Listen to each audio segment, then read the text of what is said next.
আদিল ও রাহি গাড়িতে করে মাঝরাতে বাড়ি ফিরছিল।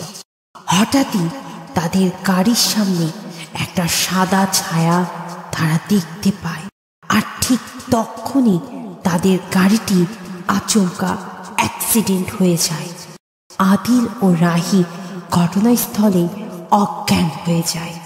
3 দিন পর আদিলের জ্ঞান ফিরল, কিন্তু আদিলের মাথাটা কেমন ভারী হয়ে আছে। আদিল কিছুই বুঝতে পারছে না কি হচ্ছে তার সাথে।